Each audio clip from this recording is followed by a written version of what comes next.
Welcome to the InfoWars Nightly News. I'm your host, Rob Dew, and today's date is Tuesday, December 18th, 2012, and here's a little look at some of our top headlines.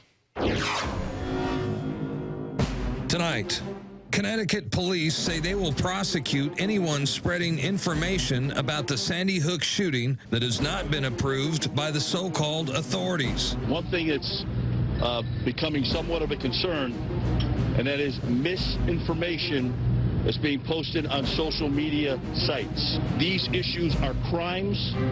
They will be investigated statewide and federally, and prosecution will take place when people perpetrating this information are identified. Meanwhile, Facebook has begun suspending user accounts that question the official narrative as more and more evidence of a second and possibly third shooter emerge.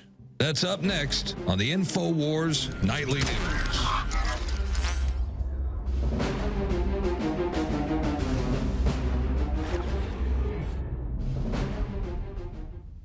Before we get into this latest update of the Connecticut shooting and all the things that are going along with it, like the gun grabbing and the demonization, I want to get into this story out of Zero Hedge that came out on the 15th. The headline reads, QE4, folks, this ain't normal. What you need to know about the Fed's latest move.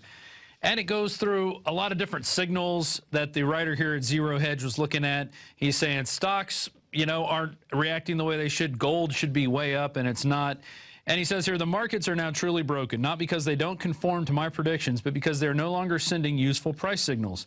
Instead, my hypothesis here is that the markets are just a giant rigged casino where a relative handful of big firms and tightly coupled players are gaming their orders to take advantage of this flood of money. And what is the flood of money? Well, it's now gone from $40 billion a month to $85 billion total that the Fed is throwing in there, what they're calling QE4. And this is basically to accumulations of treasury bonds and to prop up mortgages.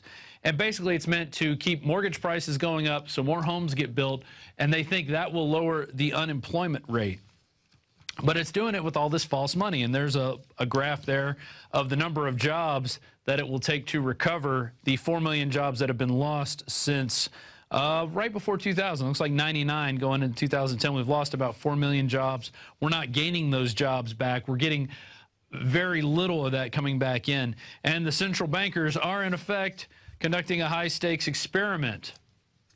And basically what all this is from, back in the 70s and 80s, MIT professors were creating all these formulas and stuff, and these were the guys at Wall Street who are now running Wall Street, and they're basically taking their professors' thinking and putting it to use by printing money out of thin air because it's easy to do, and they know how to rig the system, so they're getting that money and using it to their advantage.